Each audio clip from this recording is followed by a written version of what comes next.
Today, Peter Mandelson, the former UK ambassador to the United States, was arrested on suspicion of misconduct in public office. And thanks to the Epstein files, we have a pretty good idea of what exactly Mandelson did to earn that honor. Cenk, your 2 cents? So as I see foreign countries holding their leaders and the people in power accountable, I keep wondering, is there a single person we're ever going to prosecute here? So after we talk about how Britain is actually going after the guilty, I want to talk about why we're choosing not to go after any of the guilty in this country. Well, Republican Congresswoman Nancy Mace was on Piers Morgan's show today, and she just said it flatly, like honestly. No, I don't think there's gonna be a single prosecution from the revelations that we're learning from the Epstein files. And that's not because she likes this reality, she's calling it out. So I do want to give her credit for that. Now, moving on, let's go back to the UK where Mandelson was in fact arrested. Now, we don't know what the exact charges are here, but we do know that he was arrested, and it's likely due to the fact that in his capacity as a public figure in the UK, he had access to certain information that he was passing off to Jeffrey Epstein, which allowed for him to engage in insider trading. So Mandelson, who was the UK's business secretary in 2009 during the global financial crisis, repeatedly sent Epstein confidential information regarding British policy. Now, the information did enable Epstein to engage in insider trading, and my suspicion is that's what ended up getting Mandelson arrested. Now, Mandelson, for instance, had obtained an email that was written by an aide and sent to the UK Prime Minister at the time. The email said this: the email advised the government to draw down debt by selling some 20 billion pounds in assets, equivalent to about $27 billion if converted today. Now, Mandelson decided to forward that email to Jeffrey Epstein. And Epstein did respond to it. He replied, "What saleable assets?" To which Mandelson said, "Land, property, I guess." A similar exchange took place a year later in 2010.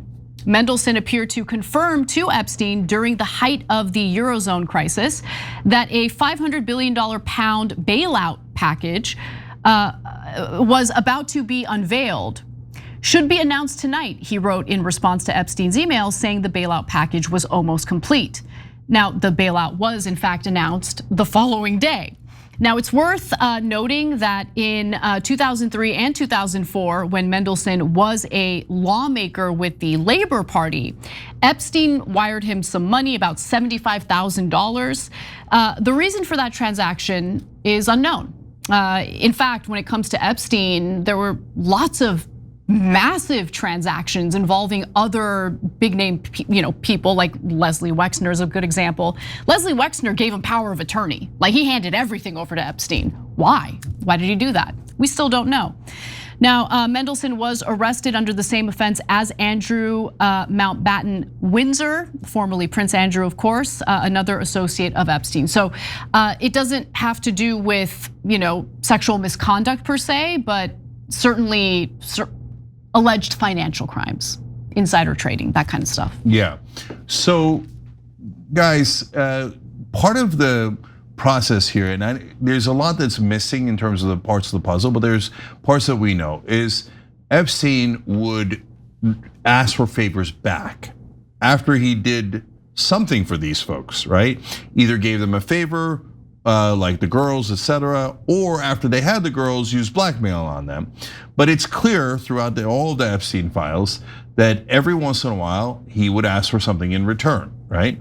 And in this case, it was private information, secret information from the government that could, of course, make him and his allies much richer if they know it before others do. So now why did Les Wexner give over his entire fortune? We thought it was blackmail, but it turns out it's not blackmail, and the FBI thought he was his co-conspirator. Now, why are they running that whole operation? Maybe it's just to enrich themselves, but there are video cameras all across all the apartments, and honeypot operations are intelligence 101. It's what almost every intelligence unit does in every country, the CIA, Mossad. MI6, you name it. They almost all of them do honeypot operations. This is a classic honeypot operation. So they wind up having control over a lot of the powerful people that are in our governments, whether it's the UK government in that case or the US government. And what's happening is the Norwegians are charging their former prime minister with corruption. Good. In the UK, Prince Andrew has been arrested, former Prince Andrew. You saw Mandelson arrested today. And even one of the sultans in the UAE has lost his job as running the ports. You might think that's a small thing, but for a sultan, that is a grave, offense. But anyways, all these different countries are beginning to take action against the guilty. There's only one country that says there are no other clients. We will never prosecute anyone else. We can't find the videos.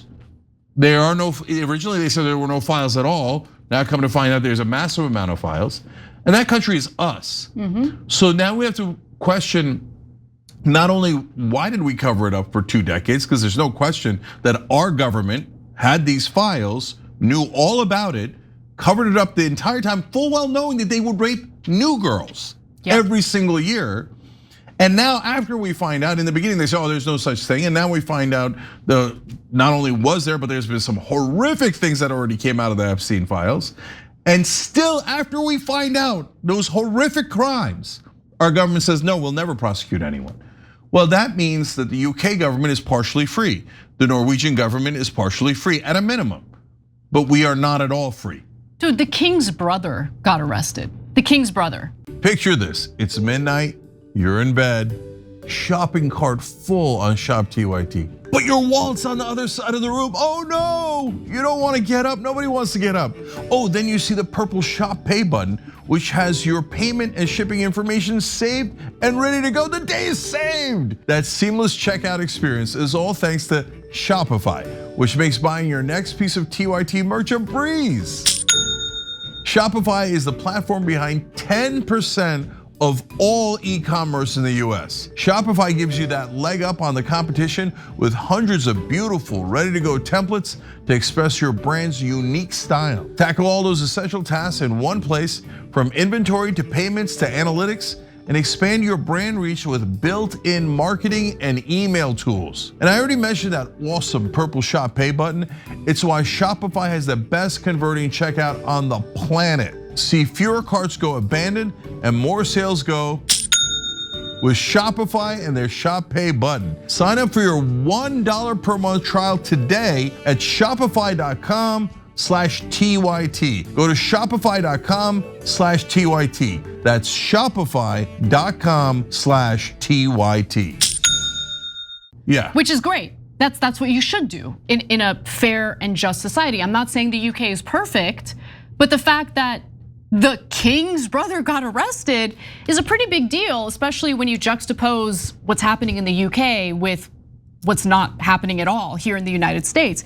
And I want to be clear, like Mandelson and Epstein were real close, at least based on what you see in the exchanges they have in the Epstein files. I didn't know this, I learned it today, but Mandelson is gay, and I don't see a lot here in regard to unsavory comments about women and all that stuff, but I do see this. So in one email exchange after Jeffrey Epstein was released in 2009 from his prison sentence, and I say that because he was allowed to literally leave prison all day long to work and then come back at night. But after he was done with his sentence, he has this email exchange with Mandelson. So Mandelson writes on July 22nd, 2009, how is freedom feeling? And Epstein responds the way you would expect him to respond, in a disgusting way. She feels fresh, firm, and creamy. And they continued to have a relationship, full well knowing. Almost all the emails joke around about how Epstein likes young girls. They're not unaware of it. There is a second hypothesis, which is that no, they didn't need to be blackmailed, and Wexner doesn't appear to have ever been blackmailed. They did it for the motherland, Israel. And so when Israel asked Wexner to give over $1 billion to Jeffrey Epstein to manage, he said yes. That when they ask for information to help Israel, they say yes. Now, why does that theory exist?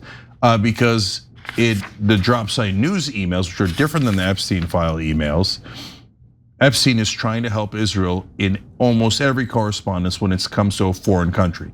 So trying to arrange a deal between Israel and Russia, Israel and Mongolia, Israel and African countries, getting cyber weapons for Israel. And Israel has the video surveillance in his apartment. Israeli spies stay there, Israeli prime minister stays there. And that overwhelming mountain of evidence that this was to help Israel, our media ignores and goes, I can't see it. Which then goes, okay, that means the government and the media are compromised. This is absurd. That's why, and guys, how can you tell who's the conspiracy theorist and who's telling the truth? Well, there's a very easy way. We all know, and the government now, everyone acknowledges, media, government, they all acknowledge, yeah, there were 1,200 victims. And have any of the people that did that been prosecuted? In the US, no. In the US, other than Epstein and Maxwell, and Epstein was killed in prison. He had 3 broken parts in his neck, which does not happen in a suicide. They never One of the recovered a top noose. pathologists said it was very likely murder and not suicide. And then, by the way, the Jean-Luc Brunel also killed in a prison in France after he was caught a co-conspirator. Maxwell has a very, very light sentence now, and no one else has been prosecuted. So now you know for certain that the government is not telling the truth, and then the media is covering it up, because otherwise we would have all the prosecutions you're seeing in the UK and across the world. Even that's not that many, but at least they're doing something. Whereas America is saying we definitely will protect the predators till the end of time. We knew they were raping the girls, we were okay with it, and now our job is to protect the predators and not American children. So our government is deeply compromised. Every time you ring the bell below, an angel gets his wings.